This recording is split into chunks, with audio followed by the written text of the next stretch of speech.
मलमास को अशुभ और अशुद्ध महीना माना जाता है और इस दौरान विवाह आदि जैसे मांगलिक कार्य नहीं किए जाते हैं। सूर्य द्वारा बृहस्पति की राशि धनु राशि या मीन राशि में प्रवेश करने पर मलमास या खरमास लगता है। 15 दिसंबर 2024 से मलमास की शुरुआत है।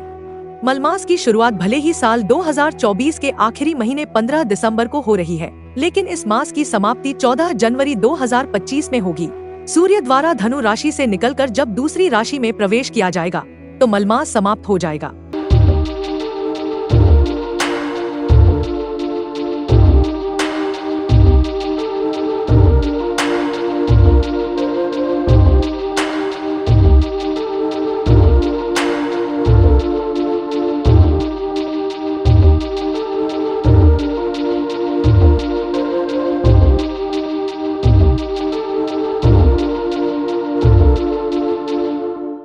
नमस्कार।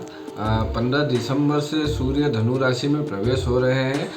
धनु राशि में जब सूर्य प्रवेश होते हैं तो मल मास कहलाता है, जो मास अनुसार मार्गशीर्ष मास भी उस दिन समापन हो रहा है और अगले दिन ही 16 तारीख को पौष मास प्रारंभ हो रहा है। धनु राशि में सूर्य प्रवेश होना एक प्रकार से नक्षत्र ज्योतिष अनुसार मूल नक्षत्र में सूर्य आ रहे हैं और शास्त्रों में जो बताया गया है कि जो धनु राशि में जब सूर्य आते हैं उसे खर मास के रूप में कहा जाता है। जैसे अधिक मास 32 महीने 16 दिन 8 घड़ी उपरांत जो अधिक मास आता है उसमें भी शुभ कार्य वर्जित कहलाते हैं, ऐसे ही मल मास खर मास में भी शुभ कार्य वर्जित हो जाते हैं। विशेष करके विवाह या वास्तु संबंधी गृह प्रवेश इत्यादि कार्य इस दौरान नहीं होते हैं। गरुड़ पुराण के अनुसार खर मास में प्राण त्यागने पर सद्गति नहीं मिलती, इसलिए महाभारत के युद्ध में भीष्म पितामह ने अपने प्राण खर मास में नहीं त्यागे थे। उन्होंने सूर्य के उत्तरायण होने का इंतजार किया था। ध्यान देने की बात है कि खर मास और मल मास में अंतर है। सूर्य के धनु और मीन राशि में आने पर खर मास होता है। खर मास साल में 2 बार आता है, एक जब सूर्य धनु राशि में होता है, दूसरा जब सूर्य मीन राशि में आता है।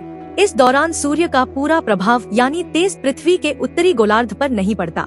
सूर्य की इस कमजोर स्थिति के कारण ही पृथ्वी पर इस दौरान गृह प्रवेश, नया घर बनाने, नया वाहन, मुंडन, विवाह आदि मांगलिक और शुभ कार्य वर्जित माने जाते हैं। किसी नए कार्य को शुरू नहीं किया जाता, लेकिन इस मास में सूर्य और बृहस्पति की आराधना विशेष फलदायी होती है। मल मास एक ऐसा मास है जिसमें धार्मिक कार्य अधिक करने होते हैं, क्योंकि ये देव के रूप में इन तिथियों को स्वयं भगवान श्री कृष्ण ने ही इसमें अपनाया गया है।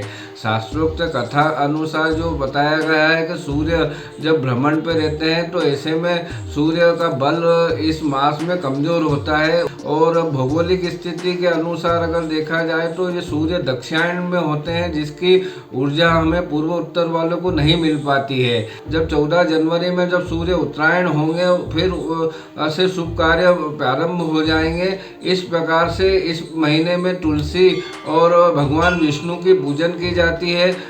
पक्षियों को, पशुओं को अन्न दान के रूप में उन्हें दिया जाता है और सूर्य को अर्घ्य दिया जाता है। नमस्कार।